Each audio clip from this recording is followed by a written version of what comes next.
Video record start है।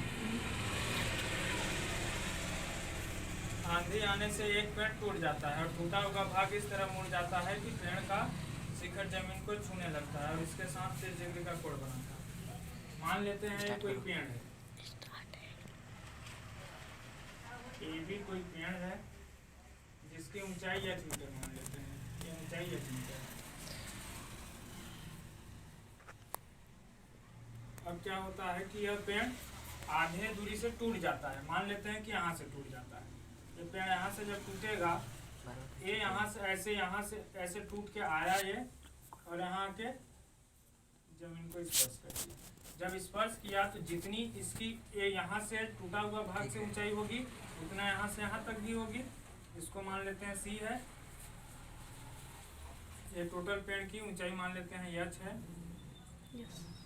और जो टूटा हुआ भाग है, इस टूटे हुए भाग को h मान लेते हैं कि h मीटर है।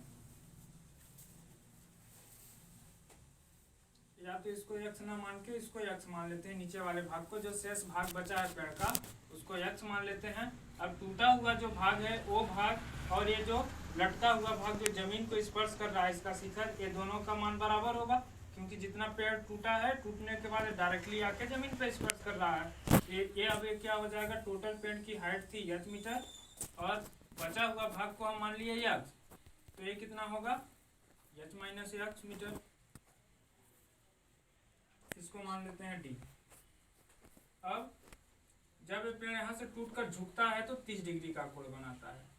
फिर प्रश्न बता रहा है कि जहाँ पेड़ का शिखर जमीन को छूता है वो 8 मीटर है, यानी पेड़ के पाद बिंदु से जहाँ पर जमीन को छूता है ये कितने मीटर का है, 8 मीटर। हम यहाँ पे इसको हल करते समय लिखेंगे, माना पेड़ की ऊंचाई h मीटर है और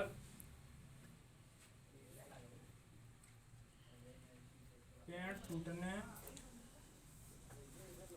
के बाद शेष पेड़ की ऊंचाई x मीटर, अर्थात BD बराबर x मीटर। अब जितना पेड़ टूट रहा है उतना ही इसकी भी लंबाई होगी, अर्थात AD बराबर h माइनस x मीटर और CD भी इसके बराबर होगा, यानी h माइनस x मीटर ये भी होगा। अब कोण DCB बराबर 30 डिग्री। समकोण त्रिभुज DBC में लंब बटे आधार क्या होता है, tan थीटा, अर्थात tan 30। तो लंब इसका कितना है x और आधार कितना है 8, बराबर ये हो जाएगा tan 30 का मान 1/√3। तो ये हो जाएगा x√3 बराबर 8 एकम 8, तो x बराबर हो जाएगा 8/√3। ये समीकरण नंबर 1।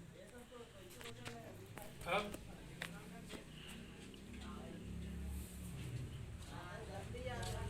हमको क्या निकालना है, पेड़ की ऊंचाई निकालना है टोटल, अर्थात h का मान। तो अब h से रिलेशन देखेंगे, यहाँ पे आधार दिया गया है और हम h का मान निकाल लिए हैं। अब h वाले को देखेंगे कि h कैसे निकले, तो h अब कहाँ से निकलेगा, h का रिलेशन यहाँ इसके कर्ण से दिखा रहा है। समकोण त्रिभुज में जो इसकी कर्ण है वहाँ पे x है, तो हम इसी में लगा देंगे, या तो आधार बटे कर्ण लगा दे या तो कर्ण बटे आधार लगा दे। ये हो जाएगा उसी त्रिभुज में, समकोण त्रिभुज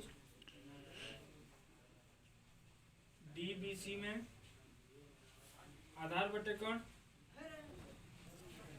क्या होता है, आधार बटे कर्ण cos थीटा, अर्थात cos 30 डिग्री। तो आधार कितना है इसका, आधार है 8, कर्ण है h माइनस h बराबर cos 30 डिग्री का मान कितना होता है, √3/2। अब 3 गुणा करेंगे तो हो जाएगा √3 इंटू एच माइनस एक्स बराबर 8 दूना 16। ये हो जाएगा एच माइनस एक्स बराबर 16 बटे √3, क्योंकि यहाँ √3 गुणे में था तो उधर जाके भाग में होगा। अब एच बराबर हो जाएगा 16 बटे √3 माइनस में प्लस हो जाएगा एच बराबर हो जाएगा 16 बटे √3 प्लस एक्स का मान कितना आया है 8 बटे √3। तो एच बराबर हो जाएगा, इनका एलसीएम लेंगे तो √3 आएगा, ये हो जाएगा 16 प्लस 8, तो एच बराबर हो जाएगा 24 बटे √3। अब √3 का ऊपर नीचे गुणा कर देंगे तो